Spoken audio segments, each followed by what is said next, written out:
আমি ছাড়াও প্রেস কনফারেন্সে রয়েছেন অতিরিক্ত মুখ্য সচিব এবং ডক্টর দিব্যদেব বর্মা। আপনারা জানেন যে সারা রাজ্যে কোভিড-19 কে নিয়ে কিছু কিছু স্টেপ নেওয়া হয়েছে। ধলাইতে 3টে জায়গাকে কন্টেইনমেন্ট জোন হিসেবে ডিক্লেয়ার করেছে জেলা শাসক। বিএসএফ হেডকোয়ার্টার জওহরনগর সবটা and more 3 kilometers radius. Jawaharnagar BSF headquarter, Gandacherra admin base এবং করিনা বিওপি, এই 3টা করিনা KARIN দেখে করিনা বিওপি, এই 3টা কেন্দ্র করে 3 কিলোমিটার কন্টেইনমেন্ট জোন হিসেবে জেলা শাসক ঘোষণা করে দিয়েছে। কেন? কারণ 2 বিএসএফ জওয়ানের যে স্যাম্পল কালেকশন করা হয়েছিল, এই প্রেক্ষিতে সেখানে এই 2 জওয়ানের সাথে আরো যাদের যাদের লিঙ্ক ছিল, total 179 and 34 total sample collection আসলো 34 গতকাল। 34টা আসার পর আগে চিহ্নিত করা হয়েছে ওই 2 জওয়ানের সাথে কাদের কাদের লিঙ্ক আপ। পরবর্তী সময় এই 34 থেকে দেখা গেল গতকাল পজিটিভ কেস হিসেবে এসছে 12। তাহলে আমাদের রাজ্যে 12 প্লাস 2 প্লাস 2 প্লাস 1 নর্থ বেঙ্গলে অলরেডি অ্যাডমিটেড, আর 2 রিকভারি হয়ে গেছে, 2 ট্রিটমেন্ট চলছে। প্রথম বিএসএফ পেশেন্ট যিনি হেড কনস্টেবল, উনি যদিও ভালো আছে কিন্তু একটু শ্বাসকষ্টের প্রবলেম রয়েছে। এই 12 জন যখন পজিটিভ হলো, সাথে সাথে জওহরনগর ক্যাম্পে আলাদা করে তাদেরকে আইসোলেট করে রাখা হয়েছে এবং আইসোলেট করার পর কোনো ঝুঁকি না নিয়ে রাজ্য সরকার সাথে সাথে স্বাস্থ্য দপ্তরকে নির্দেশ দিয়েছে তাদেরকে অবিলম্বে যেন ডেডিকেটেড কোভিড হসপিটাল, যেটা জিবি হাসপাতাল, সেখানে আনার জন্য নির্দেশ দিয়েছে। 2-1 ঘন্টার মধ্যে সে এসে পৌঁছে যাবে। এবং এই 12টা কেসের পরে এর সাথে আরো যারা চেইন রয়েছে, লিঙ্ক রয়েছে, সেখানে 179 জনের লিস্ট কালকে থেকে শুরু হয়েছিল এবং এই 179 জনের তাদের স্যাম্পল অলরেডি কালেক্ট হয়েছে। এটা প্রসেস চলছে রাত্র 8টা 9টা 10টা পর্যন্ত। যখনই পজিটিভ নেগেটিভ যাই আসে, সাথে সাথে রাজ্য সরকার আপনাদের গোচরে, রাজ্য সরকার রাজ্যবাসীর গোচরে নেওয়া হবে। এবং এই যে 179 কিভাবে, এটা হলো এই 179 জন কালেকশন করা হয়েছে কাদের থেকে? BSF camp, doctor, nurse, Dhalai হাসপাতালে যে ওয়ার্ডে ছিল সে পেশেন্ট ছিল, ওই পেশেন্ট, গন্ডাছড়া মহকুমা হাসপাতালের স্বাস্থ্যকর্মী, যারা যারা সবই 179। এবং এটা হলো 179 এর কথা।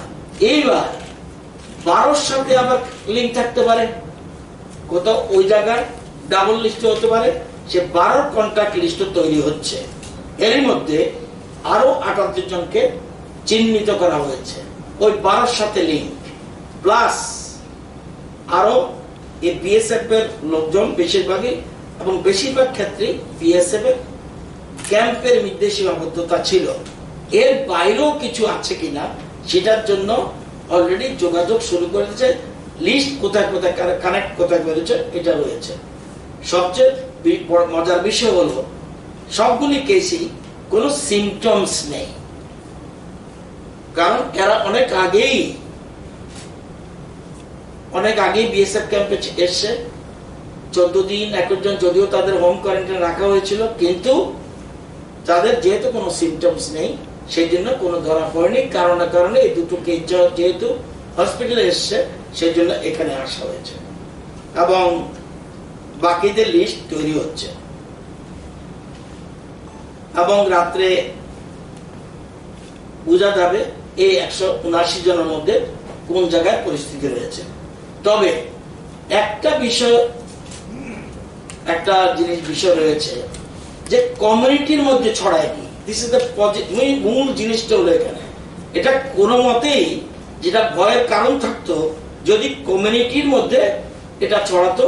একটা পার্টিকুলার এমনি তারা ব্যারিকেডেড ওয়েতে থাকে, এখনো একটা পার্টিকুলার বিএসএফ এর মধ্যেই বেশিরভাগ বাইরের কোনো যাদের আমরা স্যাম্পল কালেকশন হয়েছে এখন পর্যন্ত কোনো আমরা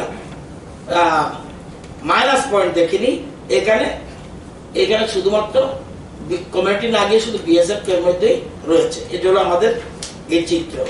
তো আমাদের এছাড়া আপনারা জানেন যে উদয়পুরের যে 2টা কেস ছিল, উদয়পুরের যে 3টা কেস ছিল গতকাল নেগেটিভ এসছে এবং বাইকুরা যে 2টা কেস ছিল এটাও নেগেটিভ। এবং আমাদের কাছে খবর দিল্লি এর মধ্যে এটা যদিও অরেঞ্জ জোন ছিল এবং আপনার নর্থ ত্রিপুরা যেটা টিএসআর 1 সেই 2টা জায়গায় গ্রিন জোনে চলে আসতে চলেছে। খুব সম্ভব আমরা কালকে পর্যন্ত খবর পেয়ে যাব, আগামী সোমবারে বুঝতে পারবো এই জায়গাটা কি আছে। তবে এই যে আম্বাসার এটাকে রেড জোন হিসাবে আজকে ডিক্লেয়ার করেছে। তো এই জায়গাটা যদিও আতঙ্ক ছড়ানোর মতো কিছু নেই, প্যানিক হওয়ার মতো কিছু নেই, কিন্তু কারণ এটা কমিউনিটিতে ছড়ায়নি, পার্টিকুলার একটা জায়গার মধ্যে লিমিটেশন। আমাদের কাছে যা তথ্য এসছে এতে বোঝা যাচ্ছে। টোটাল আমাদের ফ্যাসিলিটি কোয়ারেন্টাইনে রয়েছে 128, হোম সার্ভেলেন্সে রয়েছে 572, total sample collected 5611, total sample tested 5394, total case 17, 2, 2, 12 and 1 transfer case. এটা হলো আমাদের বিষয়। এবং আপনারা জানেন যে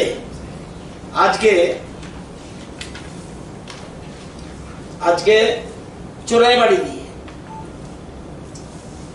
128টা truck, passenger 203 and from hotspot থেকে ট্রাক 8, প্যাসেঞ্জার 18 এবং এই যে এসছে তাদের 167 জন থেকে স্যাম্পল কালেক্ট করা হয়েছে। বর্তমানে আমাদের ফ্যাসিলিটি কোয়ারেন্টাইনে রয়েছে নর্থ ত্রিপুরাতে, যেটা আমাদের 6টা সেন্টার, সেখানে মোট 73 জন রয়েছে। আর আজকে 13 জনকে অলরেডি আজকে যারা হটস্পট জোন থেকে এসেছে তাদেরকে ফ্যাসিলিটেশন কোয়ারেন্টাইনে ওখানে রাখা হয়েছে। এটা যখনই স্যাম্পল কালেকশন হয়, কালেকশনের পরে যখন রিপোর্টটা নেগেটিভ আসে তখনই তাদেরকে কোয়ারেন্টাইন থেকে ছেড়ে দেওয়া হয়। ছেড়ে দেওয়ার পর তাদের হোম কোয়ারেন্টাইনের জন্য সিল দিয়ে দেওয়া হয়। এটা হলো চোরাইবাড়ির বিষয়। এবং এট প্রেজেন্ট 73 বলেছি, এর মধ্যে 73 মধ্যে টোটাল 87, 73 রয়েছে জহল নবোদয় সিবিএসই গেট, এখানে রয়েছে 73 জন, কাঞ্চনপুর হোস্টেলে রয়েছে 9 জন, এবং দামছড়া এসটি হোস্টেলে 5 জন, এই টোটাল 87 রয়েছে। এলো টোটাল চিত্র। এবার আমাদের গভর্নমেন্ট যেটা 6টা সেন্টারে 636 জন থাকার ব্যবস্থা রয়েছে। এছাড়া আমরা জানেন যে হসপিটাল তিন ধরনের জিনিস রয়েছে। একটা হলো ডেডিকেটেড কোভিড হসপিটাল, এটা হলো treatment centre. Dedicated covid hospital is very important. আর একটা হচ্ছে ডেডিকেটেড কোভিড হেলথ সেন্টার। এটা যেমন আমাদের মডারেট সিমটম যেখানে আছে সেখানে আমরা যেমন আইজিএম যেটাকে বলেছি, এখানে আমাদের 30 বেড আছে, অর্থাৎ অক্সিজেন দেওয়ার সুযোগ আছে। এটাকে বলে ডেডিকেটেড কোভিড হেলথ সেন্টার। যেটা জীবিত আছে ডেডিকেটেড কোভিড হসপিটাল। আরেকবার গভর্নমেন্ট চিন্তা করছে যে কোনো রিস্ক নিচ্ছে না, dedicated Covid care centre, mild case যদি হয় সেগুলির জন্য চিন্তা ভাবনা করছে। এখনই কোনো সিদ্ধান্ত নেই, কিন্তু আমরা তৈরি হচ্ছে। আর বর্তমানে 40টা বেড জীবিত রয়েছে। এখনই পরিস্থিতির উপর ডিপেন্ড করে আমরা 100টা বেডের মতো পরিস্থিতির জায়গায় রয়েছে। প্রয়োজন বোধে পজিটিভ নেগেটিভ সব চিন্তা করে তখন পরবর্তী সময় আমরা সিদ্ধান্ত গ্রহণ করব। আপনারা জানেন যে বহিরাজ্যে যারা আমাদের রাজ্যের মানুষ বহিরাজ্যে রয়েছে, সেখানে এখন থেকে আমরা কন্ট্রোল রুম, তামিলনাড়ু যারা রয়েছে তাদেরকে দেখাশোনা করবে বিকাশ সিং, উনি আইএস এডিশনাল সেক্রেটারি, ওনার নম্বর রয়েছে। দরকার হলে আমার এখান থেকে ফটোকপি আপনারা দেওয়ার সময় লিখে দেবেন। তেলেঙ্গানা যারা রয়েছে তাদের জন্য সহদেব দাস সেক্রেটারি, উনি দেখভাল করবেন to regarding interstate movement pass যেটা আছে। বিকাশ সিং তামিলনাড়ু যারা রয়েছে তাদের ক্ষেত্রে, তেলেঙ্গানাতে সহদেব দাস সেক্রেটারি, এটা দায়িত্ব ভাগ করে দেওয়া হয়েছে।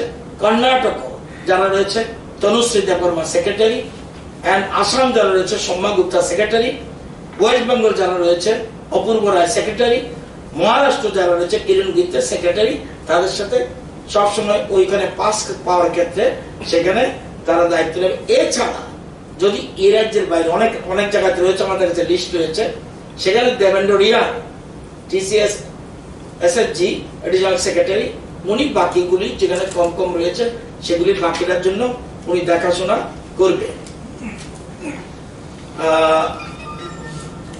এখন পর্যন্ত মোট পিটিশন জমা পড়েছে 1221, পার্সেন্ট 8208। আজকেও পড়েছে 209টার মতো পিটিশন। এর মধ্যে আমরা চেন্নাইয়ের জন্য 46 জনের পাস ইস্যু করা হচ্ছে ওই জায়গা থেকে, হায়দ্রাবাদের জন্য 11 জন, কোটার থেকে 250 জন, আগ্রা থেকে 48 জন। এটা হলো ইস্যু করা হয়েছে এখন পর্যন্ত। বাকিটা পার্সেন্ট চলছে, কারণ আমরা তদবির করে সেখান থেকে পাসের ব্যবস্থা করতে হয়। আমাদের তো আর পাস দিই না, ওইখানে ওই স্টেজে যে ডিসি আছে ওনারা পাস ইস্যু করেন। ফাইন্যান্সিয়াল অ্যাসিস্ট্যান্ট 6000-এর মতো দরখাস্ত পড়েছে। 4138 জনকে টাকা পেয়েছে, 1,57,00,000 টাকা ডিসবার্স হয়ে গেছে এটা। এবং মোট 8,208-এর মধ্যে অন্ধ্র, অরুণাচল প্রদেশ সব জায়গায়, এমনকি ত্রিপুরারও যেখানে রয়েছে অন্য ডিস্ট্রিক্টে, তাদের মুভমেন্টের জন্য এখানে লিস্ট রয়েছে। এটা ত্রিপুরার মানুষও, ত্রিপুরার একই জেলার অন্য জেলা রয়েছে, তাদের ক্ষেত্রে এই নামগুলি এসছে। তো এই জিনিসগুলি আজকে আপনাদের জানার দরকার। তবে একটা কথা বলতে পারি, আতঙ্কিত হওয়ার কোনো কারণে সরকার সব দিক নজর রাখছে। এবং যেহেতু কমিউনিটি ছড়ায়, আমরা সবাই সজাগ থাকতে হবে, সতর্ক থাকতে হবে, এবং সবাই যাতে যতটুকু, যদিও লকডাউনের ক্ষেত্রে কিছু শিথিলতা এসছে, এটা সেন্ট্রাল গভর্নমেন্টের গাইডলাইন মেনেই আমরা করছি, তারপরেও সব সতর্ক থাকতে হবে, সচেতন থাকতে হবে। এবং আমরা আরো বেশি সতর্ক হয়ে যা যেখানে স্টেপ নেওয়া, এই যে 12টা কেসের পাওয়ার পরে আমাদের আর কি করতে হবে সেগুলি দপ্তর পর্যালোচনা করছে এবং প্রয়োজনীয় ব্যবস্থা গ্রহণ করছে। এগুলো আমার বক্তব্য। আপনাদের এখানে আমাদের এডিশনাল চিফ সেক্রেটারি রয়েছেন, আপনাদের কিছু জানতে চাইলে, এবং ডাক্তারবাবু রয়েছেন। সুতরাং আপনাদের কিছু জানতে চাইলে টেকনিক্যাল পয়েন্টে আমরা বলতে পারেন, বা অন্য কোনো পয়েন্ট থাকলে সেটা বলতে পারেন। লিস্টটা যতক্ষণ পর্যন্ত না, যেমন এখন অন্ধ্রতে 188 জন আছে, অরুণাচলে 7 জন আছে, আসামে 768 জন আছে, কর্ণাটকে 1586 আছে। আমাদের কাছে তথ্য, কে কোথায় আছে তো আমরা জানা কথা নয়, এটা জানা পসিবল না। তাহলে ওরা আমাদের জানাচ্ছে আমরা এখানে আছি। কেরালাতে 204 জন আছে, মহারাষ্ট্রতে 753 জন আছে, 113 জন আছে মিজোরামে, 120 আছে পাঞ্জাবে, ওয়েস্ট বেঙ্গলে 1841, তামিলনাড়ুতে 1168। এরকম ভাবে 29টা স্টেটে কোথায় কে আছে তথ্য তারা জানাচ্ছে আমাদেরকে। যতক্ষণ না জানাবে এবং জানার পরেই ওইখানে কনসার্নিং অফিসারের সাথে আমরা টেক আপ করছি, আমাদের লোক আটকে আছে, তোমরা অ্যারেঞ্জমেন্ট করো এত লোক। টাইম টু টাইম যত পিটিশন আসবে, না আসলে কিন্তু আমরা বলতে পারবো না। আমরা এদের পিটিশনের উপর ডিপেন্ড করি, ওইখানে বলতে হচ্ছে। তারা আমাদের সাথে যোগাযোগ করলো, একই কথা তাদেরকে আমরা অ্যাডভাইস দেবো যে কার সাথে এবং ওরা কোথায় আছে সেখানে আমরা ইনফরমেশন দিচ্ছি ল্যান্ডমার্ক দিয়ে। কারণ কোথায় আছে সেখানে বললে কন্ট্যাক্ট করবে, এবং কন্ট্যাক্ট করছে বলেই এই যে বিভিন্ন জায়গা থেকে লোক আসছে তাদের এই সিস্টেমে আসছে। আপাতত ঠিক ট্রেনের ভাড়া যে যে দেবে, কিন্তু পরবর্তী সময় যদি সিদ্ধান্ত বদল হয়, সিদ্ধান্ত বদল হলে আবার সিদ্ধান্ত অন্যরকম হতে পারে। কয়টা পয়েন্ট থেকে ট্রেনে আনা হবে? এটা কোনো পয়েন্ট ঠিক হয়েছে? এখন পয়েন্ট হবে না, পয়েন্টটা ডিসাইড হবে কি কোন জায়গাতে আমাদের লোক বেশি। ব্যাপারটা বুঝছেন? যদি চেন্নাই আছে বা বেলুর আছে, যেখানে বেশি লোক থাকবে ওখানে থেকে ট্রেন রওনা দিবে। তার জন্য কোঅর্ডিনেশনের জন্য আমরা যে অ্যাডিশনাল সেক্রেটারি লেভেল অফিসারদেরকে যে নমিনেট করছি, তারাই কোঅর্ডিনেট করে ফিক্স করবে কি কোথায় থেকে রওনা দিবে, কিভাবে কোঅর্ডিনেট হবে। কিন্তু স্টার্টে করতে হবে পোস্ট রাজ্য যে আছে তার অ্যাডমিনিস্ট্রেশন। কারণ এই যে সংখ্যাটা, এই যে আমাদের সংখ্যাটা, যেমন দেখা যাচ্ছে ওয়েস্ট বেঙ্গল থেকে একটা ট্রেন আসার কথা, কেন 1841 আছে। যেমন আর বড় ফিগার তামিলনাড়ু 1168, আর বড় ফিগার কর্ণাটক 1586, আসাম 768। এই যে সংখ্যাটা, ধরুন একজনের জন্য তো ট্রেন আসবে না, এই জিনিসগুলো আছে। তো আমরা যখন টেক আপ করছি, সংখ্যাটা যত বেশি যেখানে হবে, ট্রেন পয়েন্ট টু পয়েন্ট সেই জায়গায় হবে। নতুবা তো আমরা কিভাবে জানবো কে কোথায় আছে? না, প্রচেষ্টা তো চলছে সব। এখন এক মিনিট, তাহলে উত্তরাখণ্ডে 11 জন আছে, 11 জনকে আমি বুকিং চালিয়ে দেবো ইমিডিয়েট আমরা ব্যবস্থা করছি। এই জন্য দায়িত্ব শুনুন, মাত্র আজকে দায়িত্ব, কালকে বলা হয়েছে ট্রেনের কথা, সাথে সাথে আমাদের 6 জন অফিসারকে দায়িত্ব দিয়েছি to take up the matter concerning government. পরবর্তী সময় কবে এক করে এক্ষুনি বলা যাবে না সেটা। এটা 3টা ইনস্টিটিউশন সঙ্গে কোঅর্ডিনেট করে করতে হবে। ত্রিপুরা যে রাজ্য থেকে আসবে তার, আর রেলওয়ে, এই 3 জন মিলে সব আরো রিকোয়ারমেন্ট আছে, যেভাবে শিডিউল করবে ওইভাবে আসবে।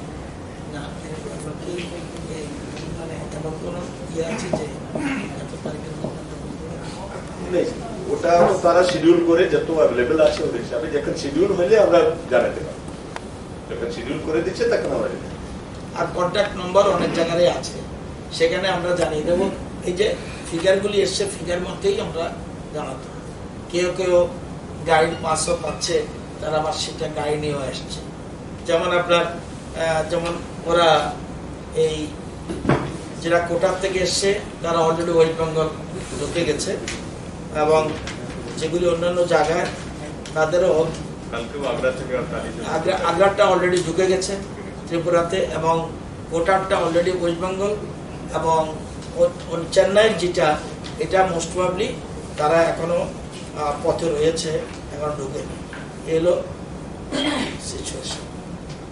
সিল তো তাহলে সিমলাটা ধরা পড়েছে, সাবরুম ধরা পড়েছে, দেন সিল। এটা সিল মানে কি? সিল মানে আমাদের স্ট্রিক্ট ভিজিলেন্স আছে, ক্রস করতে গেলে ধরা পড়বে, এবং একদিকে BSF second line TSR, public তো রয়েছে। এখন আর ওইসব চিন্তা ওইসব থেকে আসতে পারে না, টোটাল সিট আসলে ধরা পড়বে। পাবলিক ধরছে, বিএসএফ ধরছে, টিএসআর ধরছে।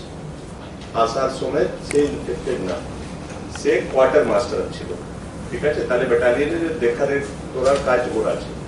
তো কেউ আর একজন বিএসএফ এ ছিল যে ইনফেক্টেড ছিল আর ব্যাটালিয়নের হেডকোয়ার্টারে থাকতো, মোস্ট লাইকলি উনি 10 এপ্রিলের কাছাকাছি ওই ভদ্রলোকের বা ওই ভদ্রলোক যাকে আগে ভাইরাস ট্রান্সমিশন করছে তার সম্পর্কে উনি আছে, যাতে যার ফলে 22 বা 23 তারিখ 24 তারিখ থেকে ওকে সিমটম হয়েছে।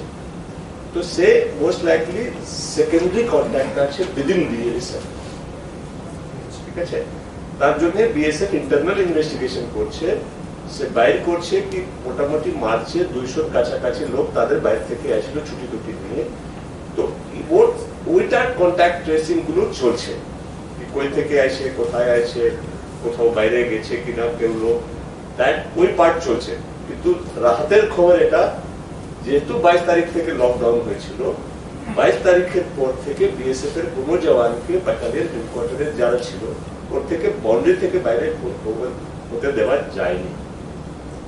তো বাকি লোকের সম্পর্কে আসার সম্ভাবনা অনেক কম, অলমোস্ট নীল। তারপরেও আমরা যেটা যোগ করছি ওখানে ইন্টেনসিভ সার্ভেলেন্স চলছে, কিছু কিছু দোকানপাট গুলো যে আছে কাছাকাছি ওর স্যাম্পলও নিব, এগুলো চলছে। কিন্তু সম্ভাবনা এটা আছে লকডাউন হওয়ার ফলে যেহেতু সে কনফাইন হয়ে গিয়েছিল, তো এটা স্প্রেড হয়েছে और স্প্রেড হয়েছে among the BSF লোকে। তার জন্য 2 প্রথম হয়েছে 12, ওখানে হয়েছে আজকে দেখি কি হচ্ছে। তো এই 12 জন কি মানে হেডকোয়ার্টারে ছিল কে এই যে 12 জন পরে পাওয়া গেছে হেডকোয়ার্টার, যে প্রথমে যে কিছু শিকায়ত নিয়ে হসপিটালে অ্যাডমিট হয়েছিল সে সেকেন্ড তো অ্যাটেন্ডেন্ট ছিল। প্রথম যে বিমার ছিল যে গন্ডাছড়া হসপিটালে গেছে এইসব ঠিক আছে, ওই ভদ্রলোক 22 এপ্রিল পর্যন্ত হেডকোয়ার্টারে ছিল।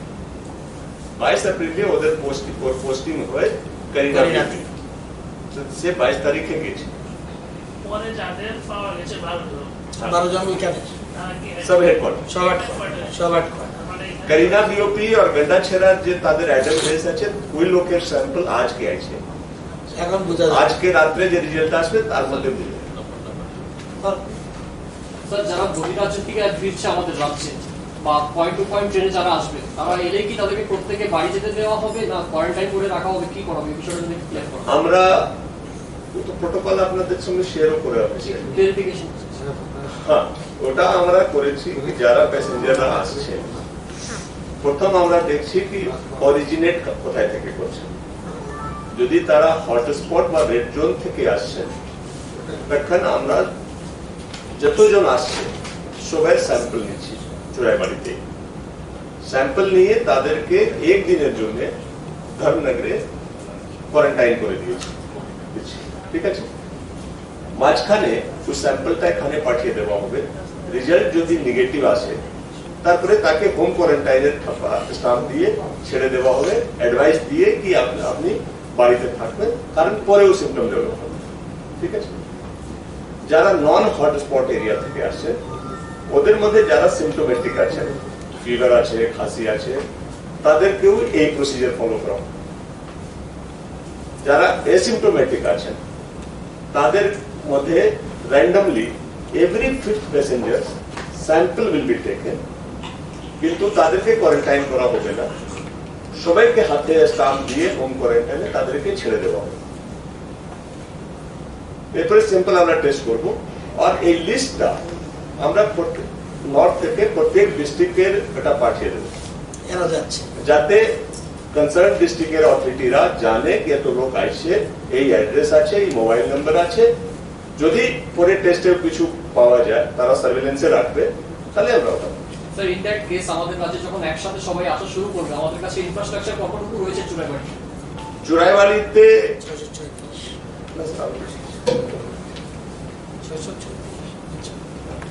রয়েছে 716, আজকে তারিখে 716 জন রাখার ব্যবস্থা আছে। সাতটা লোকেশন আছে, সবচেয়ে বড় আছে জওয়াহর নবোদয় বিদ্যালয়। তাছাড়া কিছু পরশুদিন কিছু ঝগড়া হয়েছিল, কিছু লোক পুলিশরা ছিল যারা বলছিল যে আমরা গ্রুপে থাকবো না, আমাকে ইন্ডিভিজুয়াল রুম চাই। আমরা কথা কয়েছি, ডিএম স্যার ব্যবস্থা করেছে, কিছু হোটেলের সঙ্গেও কথা করেছে, যদি কেউ থাকতে চায় পেমেন্ট করে ওখানে থাকতে পারে, ওটাও করা হচ্ছে। তাছাড়া কুমারঘাটে আমরা আরো ব্যবস্থা, আমাদের পিআরটিআই আছে, ওটা আমরা রেডি করে নিচ্ছি, যদি দরকার হলে ওখানে আমরা রাখি। লোক যত বড় লোক হয় সংখ্যা ওটা আমরা ব্যবস্থা করবো, কিন্তু আপাতত যেহেতু 200-300 লোক আসছে, তো 700 জনের রেড জোন এরিয়া থেকে যে ট্রাকাররা আসছে তাদের জন্য কি করা হচ্ছে? যে ট্রাকার আছে রেড জোন এরিয়া থেকে নেই, ট্রাকের জন্যও আমরা এসওপি ইস্যু করছি। ওখানে আমরা কি করেছি কি, যে ট্রাকগুলো রেড জোন থেকে অরিজিনেট করছে ওদের মধ্যেও ট্রাক ড্রাইভার আর খালাসি যা আছে সবাই স্যাম্পল নেওয়া হচ্ছে, ওদেরকেও গাড়ি সমেত একদিনের জন্য কোয়ারেন্টাইন করে দেবো। আর যারা নন ওই থেকে আসছে ওর মধ্যেও সিম্পটোম্যাটিকদেরকে আমরা এইভাবে করি, নন সিম্পটোম্যাটিকদের প্রত্যেক একটা গাড়ি বাদ দিয়ে একটা গাড়ি থেকে একটা স্যাম্পল দিচ্ছি, আর ওদেরকে ছেড়ে ট্রাকগুলো যদি কোয়ারেন্টাইন নেওয়া হয় তাহলে পেরিশেবল আইটেম থাকলে কিন্তু নষ্ট হয়ে যাবে। একদিনে না, না না স্যার, ও তারপরে হয়েছে স্যার। ফিশ আজকে আসছিল, পেরিশেবল আইটেম ছিল, আমরা কথা করেছি, ও ড্রাইভারের নাম ডিটেলস সব ডিএম দেরকে দিয়ে ওদেরকে ছেড়ে দেওয়া হচ্ছে, যাতে কমপ্লিট ওয়াচ রাখুক কে কি হয়েছে।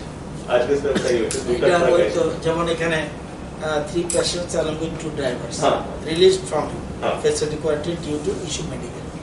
যে সবগুলি ক্ষেত্রে গ্রাউন্ড দিয়ে দিচ্ছে, সাথে সাথে জানিয়ে দিচ্ছে।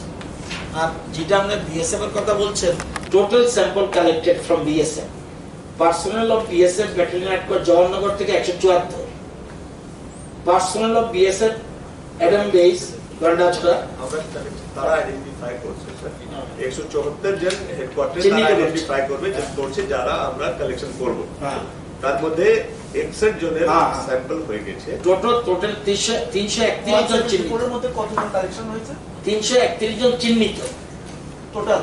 টোটাল। এপিএস এই ঘটনাটা শুধু এই যে দুইটা কেস, তার মানে পার্সোনাল বিএসএফ ব্যাটালিয়নের Jawaharnagar 174, admin base Gandacherra 49, personal of BOP করিনা 15, staff of district hospital Dhalai 60, staff of SDS Gandacherra 30, and BSF Nalkata লংটাবেরি 331, and sample collection হচ্ছে 118, মানে yes, नहीं सर, 118 জনের স্যাম্পল এখনো কালেকশন হলো, বাকি রয়েছে আজকে কালেকশন 179, 179 के रिपोर्ट पेंडिंग আছে স্যার। আর ও যেটা 34 এখন already চলছে, করে। যেটা এখন চলছে, যেটা আমরা রাত্রের মধ্যে পেয়ে দেবো 179। কোন ডেটে সে সম্পর্কে আছে তার হিসাবে আমরা কোয়ারেন্টাইন থেকে রিলিজ করে দেব, তারা কাজ করবে, কিন্তু একবার যাদেরকে আমরা রিলিজ করবো আর এমনিও এক সপ্তাহ পরে আবার তাদের টেস্ট করবে, যাতে নর্মাল প্রসিডিউর। এটা প্রোটোকল সিস্টেম অনুযায়ী এটা अम्बासर में 6 जन डॉक्टर और 10 जन नर्स भी ऑलरेडी डेप्यूट 6 জন ডাক্তার, 9 জন 10 जन नर्स। কালকে ওরা সেখানে গিয়ে রিপোর্ট করবে, তাই তো? এর মধ্যে 90 জন 90 জন আছে আমাদের মেডিকেল Staff. স্টাফ গন্ডাছড়া আর अम्बासर 60 জন अम्बासर আর 30 জন গন্ডাছড়া যারা ও পেশেন্টকে অ্যাটেন্ড করছে। বাকি 241 জন এটা বিএসএফ এর লোক আছে, যার মধ্যে 3 জন আছে আরেকটা ব্যাটালিয়ন। কারণ যখন সে अम्बासाয় ছিল তখন একজন লোক আছিল, সেও পেশেন্ট হিসাবে ছিল ওখানে, উই আর ওর অ্যাটেন্ডেন্ট, সে পরে চলে গেছে ঠিক হয়ে, কিন্তু যেহেতু 3 জন ছিল তখন আমরা 3 জনকে অলরেডি বলে দিয়ে দেওয়া হয়েছে একটু কোয়ারেন্টাইন করো, ওটা সেপারেট করো, আর স্যাম্পল আমরা কালেক্ট করবো। ওই তো আজকে হয়ে গেছে, নাহলে কালকে। কত নম্বর ব্যাটালিয়ন? নালকাটাতে ব্যাটালিয়ন আছে নাম্বার অফ বিএসএফ নালকাটা লংটাবেরি। তো এই 331 জনের মধ্যে 34 জনের তো অলরেডি কালকে হয়ে গেছিল, 179 জন 179 জনের টেস্টিং চলছে আর 118 জনের কালকে টেস্ট করা সাপোর্ট চলে আসছে প্রায়। যেটা মোটামুটি বোঝা গেছে, যেটা আমরা ট্রেস করতে পেরেছি, যেখান থেকে লকডাউন শুরু হয়েছিল তখন থেকে বিএসএফ এর এক্সেপ্ট দ্য ডিউটি বাকি মুভমেন্টটা এরকম হয়নি। আর বিএসএফ সেপারেট এন্টিটি আছে আর সিআরপিএফ সেপারেট এন্টিটি আছে। বিএসএফ এর এক ব্যাটালিয়ন আর এক ব্যাটালিয়ন অলমোস্ট इंडिपेंडेंट আছে। বিএসএফ এর এক ব্যাটালিয়নে হেডকোয়ার্টারে এই সমস্যা দেখা গেছে, তো ওই ভদ্রলোক যাকে পাওয়া গেছে ওটা হেডকোয়ার্টারে আমরা ইন্টেন্সিভ সার্ভিলেন্স করছি। এরপর ছাড়া সে 22 अप्रैल পর্যন্ত সে বিএসএফ এর সে অ্যাকচুয়ালি 11 মার্চকে আইছিল ছুটি কেটে, ঠিক আছে। 11 মার্চে আসার পরে 22 এপ্রিল পর্যন্ত সে বিএসএফ হেডকোয়ার্টারে ছিল। মাঝখানে একবার 2 তারিখে গন্ডাছেড়া গিয়েছিল সাপ্লাই কনসার্নে, করে ব্যাক হয়ে এসেছিল। 22 তারিখে তারা সে করিনা ডিউটিতে ট্রান্সফার হয়েছে। 23 তারিখে সে বিমার হয়ে গন্ডাছেড়া হসপিটাল তাদের অ্যাডাম বেসে এসে এরপরে 24 তারিখে গন্ডাছেড়া হসপিটাল গেছে আর 26 তারিখে আম্বাসা আছে। এটা আছে তার ট্রাভেল হিস্ট্রি। কিন্তু যেহেতু লকডাউন আছে, যেটা আমরা ওয়ার্কআউট করতে পেরেছি ওটা বেসিক আছে সে প্রথম কন্ট্যাক্ট নাই, সে ভাইরাল ইনফেকশন নিয়ে আসেনি। মোস্ট লাইকলি বিএসএফ এর কোনো জওয়ান মার্চে যারা আইছিল আমরা ওটাও ওয়ার্কআউট করছি, শেষের দিকে সে ভাইরাল লোড নিয়ে আইছিল। সে বিএসএফ হেডকোয়ার্টারেই ছিল, বিএসএফ ব্যাটালিয়ন হেডকোয়ার্টারে 24 তারিখ থেকে 22 তারিখ থেকে বেশ মোটামুটি লকডাউন হয়ে গেছে। দেখেন বিএসএফ এর আর বাইরে আসেনি এক্সেপ্ট ডিউটি। তার জন্য যে স্প্রেড হয়েছে সে বিএসএফ এর ভিতরেই হয়েছে। আর ভাইরাসের যদিও ইনফরমেশন তো নলেজ তো বাড়ছে, বাট এখন যে বোঝা যাচ্ছে কি ভাইরাস যদি আমি কন্ট্রাক্ট করি তো আমার বডিতে 28 দিন পর্যন্ত থাকবে। এটা 14 দিন পর্যন্ত তার লোড বাড়বে, 14 দিন পরে ঘটতে যায়, কারণ অ্যান্টিবডিটা ডেভেলপ করে। আর এর তার জন্যই বলা যায় কি 14 দিনের কাছাকাছি সে বিমার হওয়ার সবচেয়ে বেশি সম্ভাবনা। তো যে অরিজিনালি নিয়ে আইছে সে তো এখন মোটামুটি সুস্থ হয়ে গেছে। যেহেতু বিএসএফ এর বেশিরভাগ লোক ইয়াং আছে, তাকতবর আছে, তারা করে তো অনেকে তারা এমনি সিমটম দেখায়নি, তার জন্য আজকেও বেশিরভাগ অ্যাসিম্পটোমেটিক আছে। তো তারা যা স্প্রেড হয়েছে বিএসএফ এর ব্যাটালিয়ন হেডকোয়ার্টারেই মোটামুটি স্প্রেড হচ্ছে। আর যদি কিছু হয় তাহলে ওকে আমরা আজকেও খবর পেয়ে যাবো, বিওপিতে হতে পারে। তো তার জন্যই সিআরপিএফ, টিএসআর বাকি জায়গাতে গিয়ে এরকম मतलब पैनिक क्रिएट করা আর একরকম র্যান্ডম করার তো কোনো লাভ নেই। তো তারা নিজের কাজ করছে। বিএসএফ এর যে ব্যাটালিয়নে হয়েছে ওখানে আমরা পুরো অ্যাটেনশনে আছি, কোথায় গেছি কি গিয়ে ওটা করব। স্যার এখন পর্যন্ত বাইরে থেকে টোটাল কতজন স্ট্যান্ডার্ড পিপল ত্রিপুরাতে এসেছে? আর এবং লেটেস্ট যে ডেটাটা কতজন বাইরে আছে? বাইরে কতজন আছে এটা কিভাবে বলবো? সারা ভারতবর্ষে ত্রিপুরার কত লোক বাইরে আছে কোনো ডাটা কোনো গভর্নমেন্টের কাছে থাকে আমার মনে হয় এটা সিস্টেম ৮২০০ সামথিং আমি যেটা বলেছি ৮২০৮ এরা আমাদের কাছে কন্ট্যাক্ট করেছে, তাদের আনার জন্য আমরা উদ্যোগ গ্রহণ করেছি ৮২০৮। এবং আজকে যেমন কিছু করেছে সেরকম যখন যেটা হবে আমরা এর মধ্যে তো একদিকে ট্রেনের খবর পাচ্ছি, অনেকে ফোন করছে ট্রেন ওয়েট করো, ট্রেন ব্যবস্থা করছি আমরা, ধৈর্য ধরো। কারণ তুমি যদি রওনা দাও চেন্নাই থেকে তোমার আসতে ৩-৪ দিন লেগে যাবে, ওয়েট করো, আশা করি কিছুদিনের মধ্যে ট্রেনের ব্যবস্থা হবে পয়েন্ট টু পয়েন্ট। সব জায়গাতে আর যাবে না, তো এখানে সংখ্যার উপরে এখন দেখা যাবে, দেখা গেল 2 জনের খবর আছে জম্মু কাশ্মীর, তো 2 জনের জন্য তো জম্মু কাশ্মীর থেকে পয়েন্ট টু পয়েন্ট হবে না। তো এখানে বেশিরভাগ যেখানে এসছে সেই সব জায়গাগুলি আমরা গুরুত্ব দিচ্ছি। তো ৮২০৮ এখন পর্যন্ত আমার মতে এটা অনেক বেশি, কিন্তু তারা কন্ট্যাক্ট করতে হবে। যারা এই সংখ্যাটা তো যেখানে এসছে তারা পিটিশন দিয়েছে বলেই কিন্তু কন্ট্রোল রুম থেকে এই তথ্যটা পেয়েছে। এবং আজকের পরে আরো অনেক যোগাযোগ করবে, আমরা আলাদা আলাদা অফিসার নিয়োগ করে দিয়েছি যাতে সুবিধা হয়। আমাদের যে লোক বাইরে আছে ওখানে ভারত সরকারেও বলেছি আমরা একটা 2 ক্যাটাগরির লোক আছে।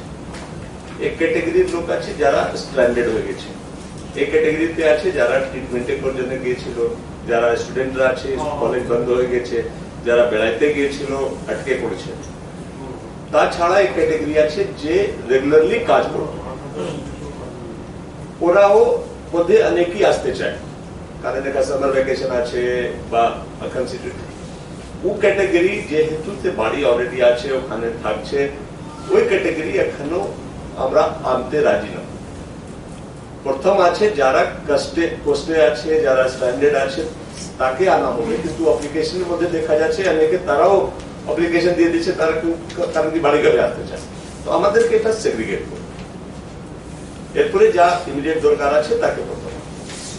এটা ট্রেনের আছে, বাট তারা ট্রেন ছাড়াও ইচ্ছা করলে আসতে পারে, ওটাও আমরা ফেসিলিটেট করবো। যখন ছোট নম্বর আছে বা কেউ আসতে চায়, ওরকম আমরা যেভাবে আগ্রার লোকে পাস করাইছি, ওটার করানো হয়েছে, এরকম মোটামুটি 350-40 লোকের অলরেডি মুভমেন্ট করে দিয়েছি। জি, টোটাল কতজন এসছে এখন পর্যন্ত? সংখ্যাটা বলেছে কিন্তু লোক ফলো করে।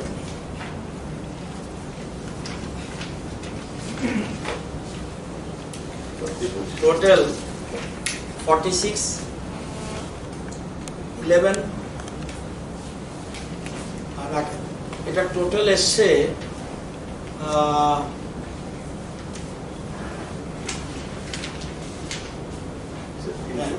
1133।